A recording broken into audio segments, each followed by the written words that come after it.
In the shadowed corners of an ancient, crumbling mansion perched on the windswept cliffs of Cornwall, where the relentless Atlantic waves crash like forgotten promises against jagged rocks below, a young archaeologist named Elara stumbled upon a sealed envelope hidden within the hollowed-out spine of a dusty, leather-bound tome from the 18th century. Its yellowed paper whispering secrets that would unravel the threads of time itself and ignite a love story buried for centuries. Imagine, if you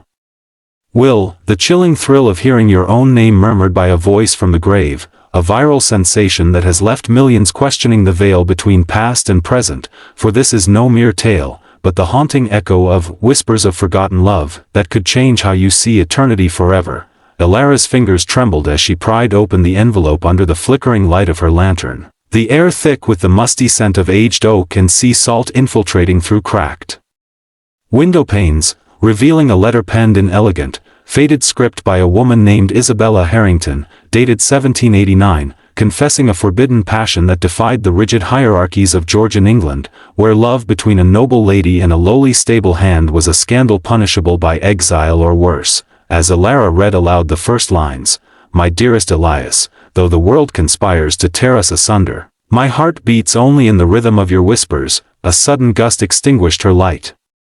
plunging the room into darkness save for the pale moonlight filtering through ivy-cloaked glass, and in that moment, she swore she heard a soft sigh, not from the wind, but from the very walls that had witnessed Isabella's anguish. The mansion, known as Blackthorn Hall, had stood sentinel since the Tudor era, its foundations laid over ancient Celtic ruins where druids once communed with spirits, and legends spoke of lovers cursed to wander its halls, their souls bound by unfulfilled vows. But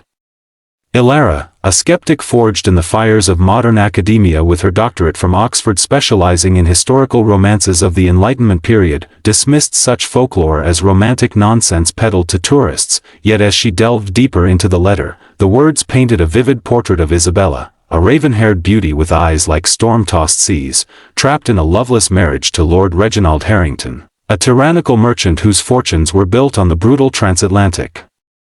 slave trade, importing sugar and rum stained with the blood of the enslaved from the Caribbean plantations he oversaw with iron-fisted cruelty. Isabella's days were a monotonous parade of embroidered silks, stifling teas with gossiping dowagers, and evenings enduring her husband's drunken rages, but solace came in stolen moments with Elias, the Irish stable hand whose family had fled the potato famine's precursors, his hands calloused from tending horses yet gentle as he brushed stray locks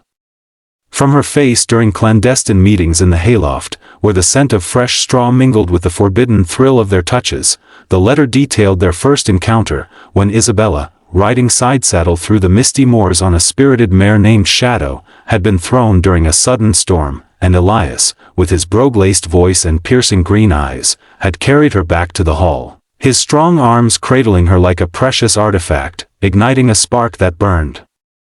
brighter than the lightning that had spooked her horse. As Elara continued reading, the narrative wove through months of secret letters passed via a loyal maid named Molly, who risked her position to ferry missives hidden in bread loaves or sewn into hems, each word a lifeline in Isabella's gilded cage. But suspense mounted as Lord Harrington grew suspicious, his spies, hired from the underbelly of London's gin-soaked alleys, whispering of shadows in the stables after dusk. Elara paused, her heart pounding, for the mansion seemed to respond, creaking floorboards echoing like footsteps approaching, and she recalled the historical context, how 1789 was a year of revolution, with the French storming the Bastille, ripples of unrest reaching England's shores, fueling fears among the aristocracy that their own servants might rise up, a paranoia that Lord Harrington embodied as he tightened his grip on Blackthorn Hall, installing iron bars on windows and interrogating staff with threats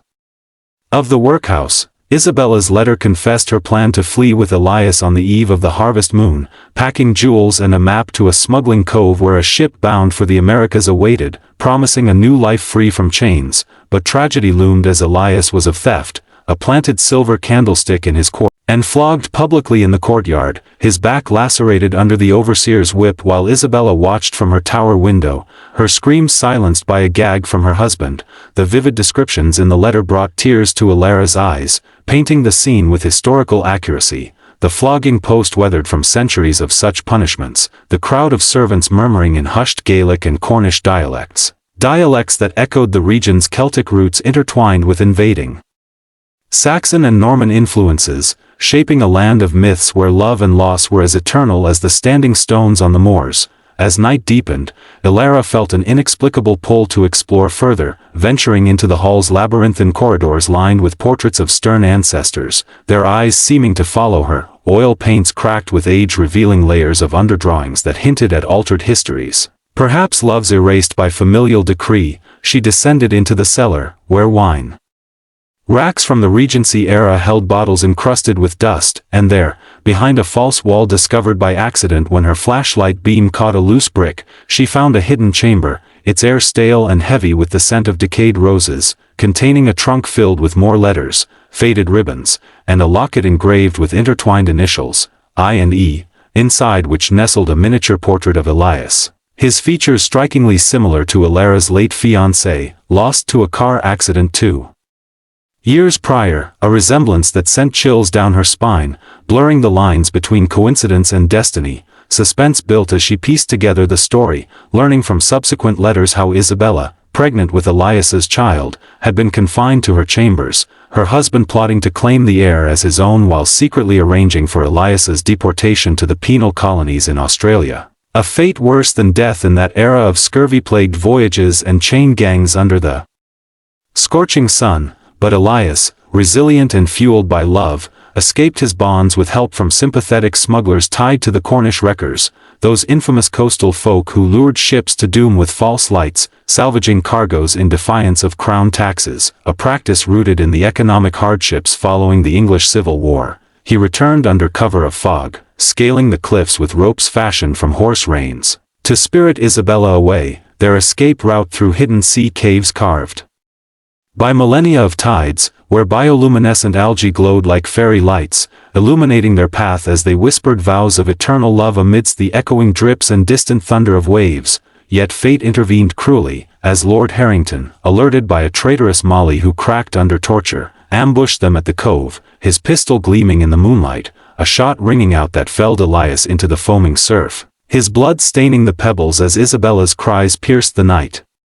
Historical records Elara later recalled from her research confirming a notorious duel at Blackthorn Cove in 1789, shrouded in mystery but whispered among locals as a lover's tragedy. Isabella, heartbroken and captured, was forced back to the hall, where she gave birth to a son in secrecy, the child smuggled away to distant relatives to hide the scandal, while she withered in isolation, her letters turning to mad ramblings of hearing Elias's whispers in the wind, begging her to join him beyond the veil. Elara, now fully immersed, experienced visions, hallucinations. She rationalized, as she touched the locket, seeing flashes of Isabella's final days, pacing the cliffs in a white gown billowing like a ghost, her hair unbound, until one stormy night she leapt into the abyss, her body never recovered, fueling ghost stories that persisted through the Victorian era, when spiritualists held seances at Blackthorn Hall, claiming to channel her unrest, tying into the broader historical